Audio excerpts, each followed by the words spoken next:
What's up, everybody? Welcome to Studio Day Jeffrey, where my PC is acting a little funky, so if something goes terribly wrong in the recording, I apologize. Part of the reason it might be funky is because I'm downloading an update of Call of Duty, and that's why I decided to make a video while I waited. If we're just going to be honest, I believe in transparency. We're counting down to Cowboys camp, and today I want to talk about one position group, and that position group is defensive end, or you can call it edge. You can call it whatever you want, okay? The guys who are going to play outside of the defensive tackles. With the Cowboys, it is important to know that it sounds like you will be getting multiple looks. Sometimes you will have 3 guys with a hand down. Sometimes you'll have 4 guys with a hand down. So sometimes we might be calling somebody like Micah Parsons an edge. Maybe Jalen Smith sometimes will be lining up at the edge. But for the sake of what we're doing here, I'll just call them defensive end just to make it easy for everybody. You know, I don't want anybody to get confused. So the Cowboys last year kept 10 defensive linemen coming out of camp. I will use that number as trying to figure out who is going to make this team, but I also want to kind of preview it in terms of who are these guys and what are we going to expect from them? Where are the camp battles? Things like that. So, first things first. This is from the Cowboys website, DallasCowboys.com. All of the players they list as a defensive end. And a couple of them are interesting to me. Brent Urban, Carlos Watkins, guys who, when there's 4 down linemen, I think will be playing defensive tackle. When there's 3 down linemen, I think they'll be playing defensive end. So it makes it interesting in terms of, okay, well, how do you preview that? For the purposes of today, what I'm going to do is I am going to say that Brent Urban is a defensive tackle, and here's my why. Because what I want to do is I want to walk through who all is going to make this team, what our expectations are for said players, right? I'm going to consider Brent Urban a defensive tackle because I think he's going to spend a lot of time there. And I'm also going to consider him a guy who's going to make the team. So don't worry about him for now because I'm going to consider him a tackle. Other guys who are listed as defensive tackles that I think are going to make the Cowboys football team are Neville Gallimore, 3rd-round pick Osa Odighizuwa. And I will say Kentucky 6th-round pick Quinton Bohanna is going to make the team because I think they'd like to have a 350-pounder that they can play in the middle, right? So give me Gallimore, Odighizuwa, Urban, and Bohanna as my defensive tackles. That way, we can look at this list. We can eliminate Brent Urban. We can talk about the other guys. And you can know that up to 6 of them can make this team. So you can leave in the comments at youtube.com/Jeff Cavanaugh who you want to see make the team or who you think is going to make the team. But it starts, obviously, with Tank Lawrence and Randy Gregory. These 2 are your starters. I'm going to project between the 2 of them that you get about 20 sacks on the year, give or take. And for me, because I'm calling the Randy Gregory breakout year, I'll say it's 11 for Randy, 9 for Tank, give or take, okay? But the moral of the story and the point is we don't have to spend a lot of time on them because we know them. Tank Lawrence will probably be the best player on the defense.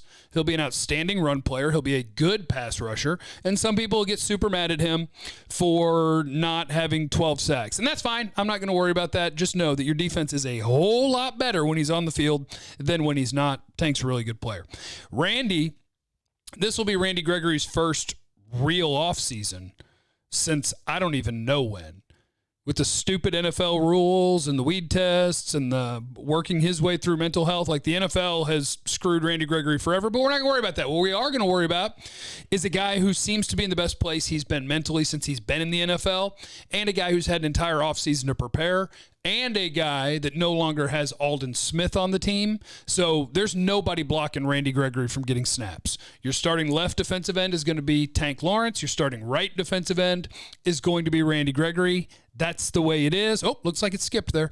So you'll have Tank on the left. You'll have Randy on the right. Those 2, done deal. I think you're going to get 20 sacks out of them. The next guy that I think is relevant when we're previewing the defensive ends for the Dallas Cowboys, to me, is Chauncey Golston. 3rd-round pick, defensive end out of Iowa. Because Chauncey Golston, if you've watched Tank Lawrence play, that's how Chauncey Golston plays. Where He's not the dude that's going to just come flying around the corner and beat offensive tackles left and right with speed and flexibility and quickness. But what he is a full-grown adult that has very high football IQ in terms of tracking a ball while he's playing through offensive linemen. Like, the dude knows what he's doing. He's super strong. So I think Chauncey Golston actually has a chance to be the third defensive end on this team. He's going to be a good NFL player, and he's going to be a good NFL player for a really, really long time. So Chauncey Golston in. Next guy, I believe, is Terrell Basham. Signed a multi-year deal with the Cowboys. He has played stand-up and hand-down out on an edge in a 3-4. So we've seen him stand up. We've seen him put the hand down. That is the sort of versatility that I think they want on some of their defensive linemen, the versatility to play a couple of different spots. And I think he can do that more so than somebody like Chauncey Golston, who's a big dude that you don't want standing up. You want his hand in the dirt. You want him to kick the offensive lineman's butt. You want him to tackle the running back. You want him to be able to pressure the pocket. So Terrell Basham, to me, I am going to say that he, at least at this moment, he and Chauncey Golston, maybe you'll interchange them because he got a multi-year deal. I think Basham is going to make this team. So Tank and Randy, Chauncey Golston, and Terrell Basham. Bang, bang, bang, bang. You throw in the guys that I counted as the 4 defensive tackles, Neville Gallimore, Oso Odighizuwa, Brent Urban, Quentin Bohanna. I've got 8 defensive linemen on the team now. So what we have remaining with the names in front of you is a battle royale for 2 spots on the roster. 2. And that battle royale is between Bradley Anae, Dorrance Armstrong, Carlos Watkins, Rondell Carter. That is your battle. And remember, I didn't include Tristan Hill either. So if Tristan Hill were to make the team with the other defensive tackles that I listed, then these guys are all battling for 1 spot. And it's certainly possible that Tristan Hill makes the team. I just would project him in the same place where I'm going to talk about all these guys. Tristan Hill, I think, is a guy that's fighting for the roster spot. Not a guy that's entrenched, not a guy that's going to be penciled into the rotation, a guy that's fighting for a roster spot. So he fits into this crew. Anae, Armstrong, Watkins, Rondell Carter. And the order I gave them is the order I think I like them. I'd love to see Bradley Anae get an opportunity. He was a 5th or 6th round pick who didn't get opportunities last year because Dorrance Armstrong did get the opportunities to be defensive end number 4 because Dorrance Armstrong played a couple hundred special team snaps. You don't see a ton of defensive ends playing a bunch of special team snaps. Dorrance Armstrong did that, which kept Bradley Anae inactive, basically. So this year, I'm hoping, and I'm still hoping based on Bradley Anae's college tape, because that dude is a good pass rusher. Again, not a phenomenal athlete and not a huge guy. So that's 2 knocks against you. That's why he got drafted where he got drafted. But you can go watch Bradley Anae play against Penei Sewell. You can watch him play against Rashawn Slater. And those guys did not have an easy time with Bradley Anae. So I've got some hope for him. So for the moment, I will put him as defensive end number 5. And so we have 1 spot left between Dorrance Armstrong, Carlos Watkins, Rondell Carter. And again, you could throw Tristan Hill in there if you wanted it to be a D tackle instead of a defensive end. And I don't have a dog in this hunt. I've seen Dorrance Armstrong.